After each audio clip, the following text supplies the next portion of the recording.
What's good, YouTube? It's Quasar. And Nova, And and we're we're the the Chronomaly Kings. So today we're going to talk to you guys about some news that came out for the newest set that's coming out in the OCG, Flames of Destruction. And they revealed a new sort of like archetype to go with the Elemental Lords. So if you guys don't remember the Elemental Lords, it was these guys: Glacia, Pyrex, Windrose, and that's about it right now. Other than Grand Soil, Soil, but he's banned at the moment. He's also getting an errata, so he's probably going to be coming off. probably going to come back. But anyway, this deck is revolving around them, so there's definitely going to be interesting.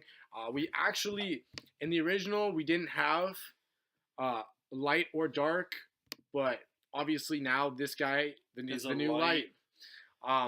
So and there probably will be another one that's dark as well. So we'll just go over all of them, read their effects. We're gonna. So first things first. This is the Light Elemental Lord, level 8. So I mean they're all level 8 with 28 attack, 22 defense. Mm-hmm. So that's consistent. Also, the summoning is also consistent with all of the Elemental Lords. Special from your hand by having exactly 5 of the same attribute. So because it's light, you get to summon it. So this one, when it's summoned, use this effect once per turn. But I mean, you're only summoning it once, right? So when this card is special summoned, destroy all monsters your opponent controls. So it becomes a Regeki. Pretty freaking sweet there. So yeah, he's kind of cool, and if he leaves the field, of course, you skip your next battle phase. That's all. That's apparent. They all had that. They all have that stipulation. The thing with this guy is, depending on the meta when he comes out, if they're still protected by stuff, he may not be relevant.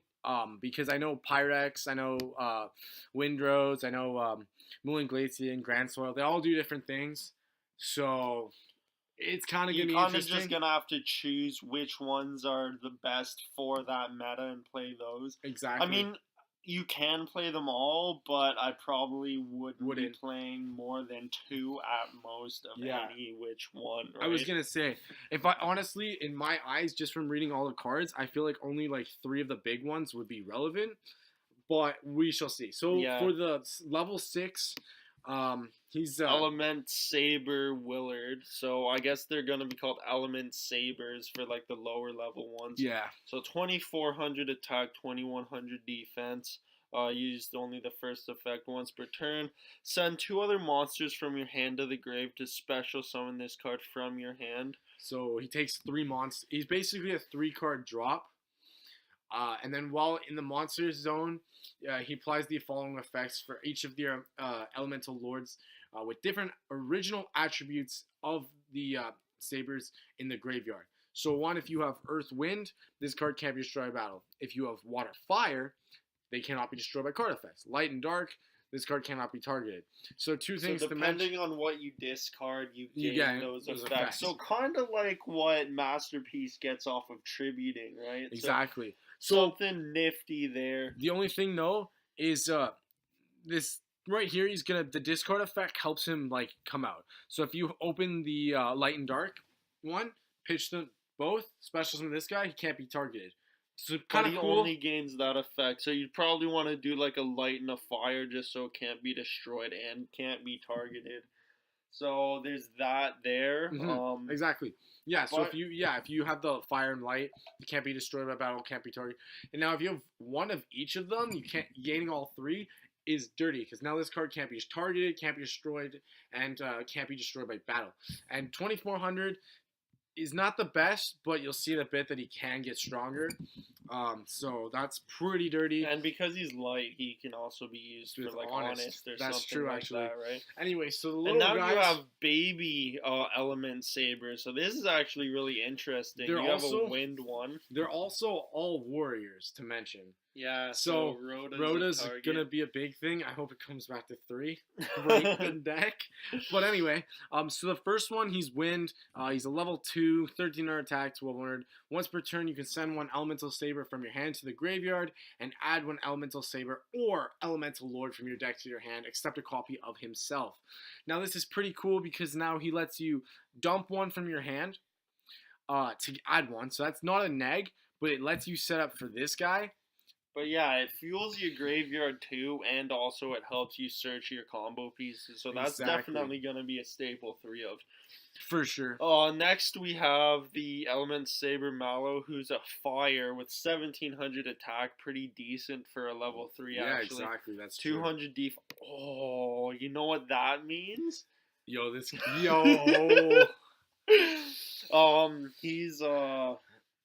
what's that card called? He's fucking rekindling target. Rekindling, exactly. And yeah, so that's pretty dirty. So that's a potential card you can also play in the deck. But as he's well.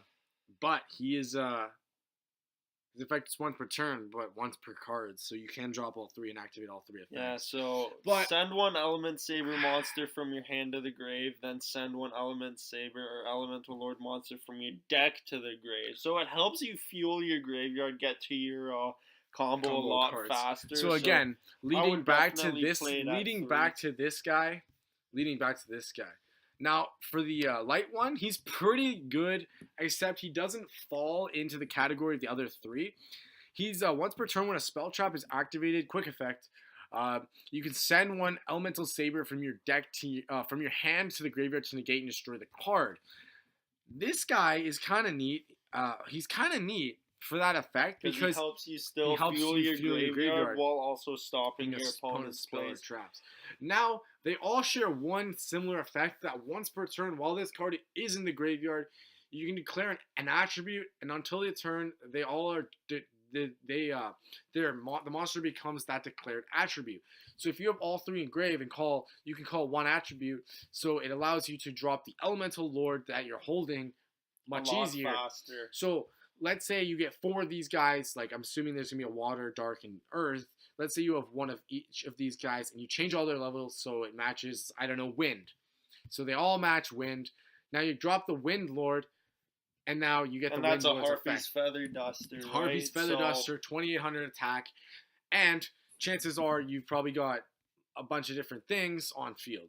But, so they all share that effect to drop them easier, which is nice. They all dump, which is really cool. Now they get a trap card and they get a spell card. The trap card is okay. Basically, while it's in the spell and trap card zone, Temple of the Elemental Lords, which is the field spell, cannot be destroyed by battle or targeted with your opponent's Not by battle. Destroyed by card effects and can't be targeted. So your opponent can't remove it unless they're non-targeting effects. And it has a once per turn for the trap card. You contribute 1 monster to special summon 1 from your deck with a different original attribute. So now the tribute 1 monster doesn't matter because it's any monster. It can be any monster. It doesn't have to be an Elemental Saber. But it has to be different attribute than the tribute monster. And then you can send this face-up spell and trap card to the graveyard to discard your entire hand. Then you get to add 1 Elemental Lord from your deck to your you get grave. To add Elemental Lord monsters from your grave to your hand. Equal to the number of discarded cards. This trap card, I feel like it's going to be okay for the first 2 effects. And the third effect is going to be maybe honestly, used, but probably not. It's decent, but I don't see it as being like a mandatory card in the deck. I mean, yeah, I can definitely see how it'll help fuel your strategy. And yeah, giving your field spell protection is always nice, but it isn't necessary. It isn't necessary. And I think through their own effects, you're still able to kind of cycle through each Elemental Saber monster and you can still fairly quickly. And you can still play like things like Foolish Burial too, to send a monster to the grave, so you don't really care as much, right? So it's not too bad, but the Temple of the Elemental Lords is so much better. Basically, it has a monster effect, like a monster gaining attack, so it gains 200 attack defense for each different attribute among monsters in your graveyard. Yeah, so essentially you could have up to 1200 attack, right? So this, like I said, for this guy, the level 6, he's 2400 attack, but if you have all of them, man, this guy's sitting at 36, which is crazy. And on general, when you drop 2 of them, at general he's 28, 21. Yeah, exactly. So that alone helps out a lot. Right? But the thing is, if you change that, modulate their levels, to drop one of these guys, it's only going to bump up the Elemental Lords to 3,000 for that turn because their attributes are going to become. But if you have all 6, they become a 4K beater. They so become a that 4K is beater. scary to be facing off against. Exactly. Now, once per turn, you can add one Elemental Saber from your deck to your hand. Then you get to skip your next battle phase. So, I mean, they all have that same stipulation against skipping the battle phase. So, I mean, that kind of does keep it fairly balanced. Yeah, because they're beat sticks after all, right? They are beat sticks, but the only problem with this is something like the deck is good, but this adding effect is probably only going to be good in setup. It's going to be good the first turn, maybe the second turn if you haven't got to where you want. You might only use it once in a duel, right? But this card isn't going to be the factor of destruction. Now, its third effect is probably going to be better. It's once per turn if an Elemental Saber monster you control or have in your hand would activate its effect. Now, none of the ones we've read right now have an effect that in the hand. But we have still 3 elements unrevealed that could possibly be little mini hand traps that activate from the hand, pitch them to maybe gain effects. So that could be an interesting idea. But what I like actually, the level 6 element saber needs you to discard from your hand in order to special summon it. So yeah, essentially that. Oh shit! Yeah, you might get more level 6s, so you can literally freely summon it by sending cards. So yeah, basically from your deck to the graveyard. So yeah, basically okay. So basically, if an Elemental Saber monster you control or in your hand would activate its effect by sending a card from your hand to the graveyard, you can send 8 Elemental Sabers from your deck to the grave instead. So this guy, essentially, plus you can send whatever attributes you want to gain whatever effects straight from your deck to freely summon it. That way you maintain your hand advantage. And because the field spell is going to give him 200, he's going to instantly come out 28-25. Guys, I think we're looking at a new meta here. And the fact, too, that's not even your normal summon.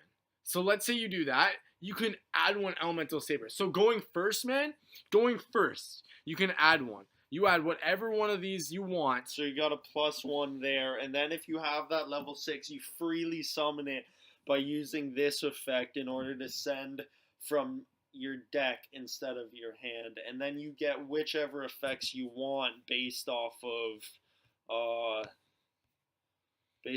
these right here. So essentially, whether you don't want it to be destroyed by battle, if you don't want it to be destroyed by card effects, or if you don't want it to be targeted, you get to decide whatever you want from your deck. Because usually, I think everyone's probably going to be maxing out on all the babies, and then it's just finding the right ratio for like the higher level boss monsters. Yeah, honestly, because what I would detail right now is depending what the dark one does and depending on what the earth and water one does. Because I know for me, going first, my first play would be you'd want to open this. So you'd want to open this out on terraforming. So you're playing this, 3 of this, and 3 terraforming. So you're gonna. And honestly, if it was me, I'd play Foolish Burial and I'd play Upstart Goblin and make it a 38 card deck. Try to make the deck smaller to make your chances of getting this card out. But for me, the first play I would do is this card. If you don't already have it, oh, and you're also playing Rhoda to search these guys as well. So you're essentially deck thinning. And if they may even get another card that searches Elemental Sabers, there's so much potential behind this deck. Like, the light one, for my best play, you're going to want this guy. So you're going to activate your field spell. You're going to go, hopefully drop this card. Send 3 from your deck. So you're going to send 2. You're going to send the dark. Yeah. You're going to send the dark, and then you're either going to send the water or fire. If the water is a graveyard effect, then yeah. If not, then you just send either the water or fire, whichever one you're playing more of. So now this guy can't be targeted by card effects, and he's 28-25. And then I'm going to activate this card, the field spell, to add me an Elemental Saber from my deck to my hand. Yeah. Which is going to add me the light one. I'm going to normal summon the light one, which the light one is then going to be a spell and trap card negation for my opponent on my turn. Now, backing this up, that's essentially a 2-card combo that drops you a monster that can't, and it also ups the attack of the Saber. So now the Saber, the light one, is coming at only 800 attack, but its defense is higher. So Yeah, you could be sitting at 20. 20 exactly. Yeah. If you had all 4 attributes. But maybe the light one may not be the best one to summon in attack mode, just to put it out there. But the fact that the light one still negates you a spell and trap is still really big.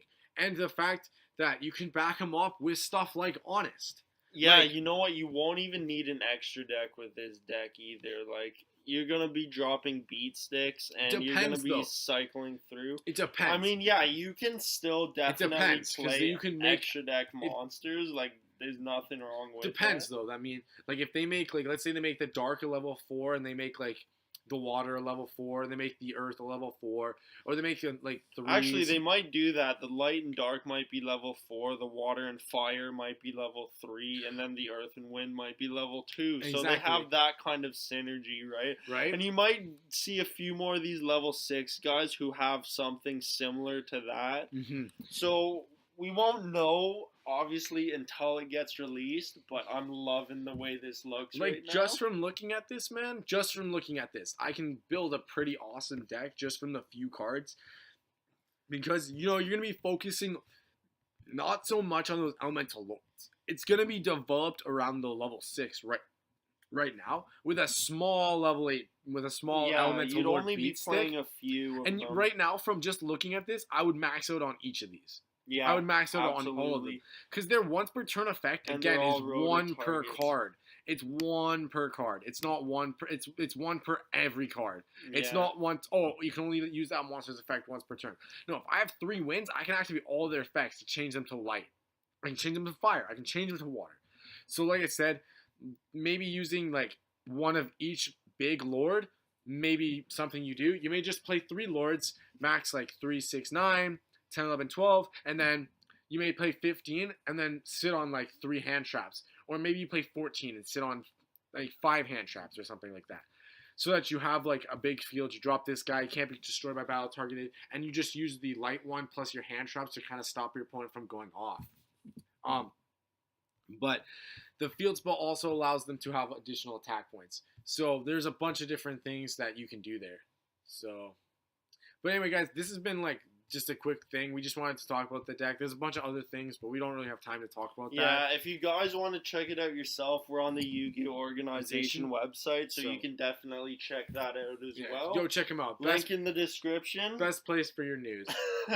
Let us know what you guys think about it as well. Will you guys want to be picking up something like that, or are you going to see what else comes out? Because we don't know what else is coming out in this set. Like, honestly, but I think from this deck is really good. This is looking like, really solid. If they get another level 6 that does generally the exact same thing, like generally, yeah, like the second effect will probably be consistent. They might. Or actually, no, the sending 2 would probably be consistent. The monster effect may I don't know. Different. Maybe they might get different effects based off of what was This sent. is true. So we don't know. Yeah, imagine like one's like destroy by battle. This one's by battle by card effect. It protects itself, and then the other one's like maybe destroy back row, destroy spell, destroy monster, or banish, or stuff like that. Yeah. But again, maybe unaffected by monster effect, unaffected by traps, unaffected by spells. Yeah. There you go. There's stuff like that, right? So you never know. There's a lot of different things. Again, so I don't know about you guys, but maybe be on the lookout at the elemental lords. They may increase in value. Like I know. So yeah, you might want to go and pick them up now. They are generally cheap. Like this guy's only 59 cents. These guys are only 50 cents. This guy's only like $2. Grand Soil is only $2 because it's banned. Moon Glacier may be the only one that's consistent. This guy though is actually got a lot of potential going first, because if you can figure out a way to drop this elemental lord in that deck going first, you can potentially take 2 cards out of your opponent's hand. So your opponent's essentially starting with 4 cards. Plus, if there's a way to do it where you can drop this guy really fast, I can see Moon Glacier getting banned, or like it has to be banned because most people only play it at 1. But again, like I don't know, it depends on what way they go with it. But I'm really liking the way like the design and how it's gonna flow. So just leave in the comment section below what you think of this deck. Are you gonna pick it up, or are you just gonna like look at it as true Dracos and just kind of push it to the side? But remember, like, comment, subscribe, and we'll see you next time.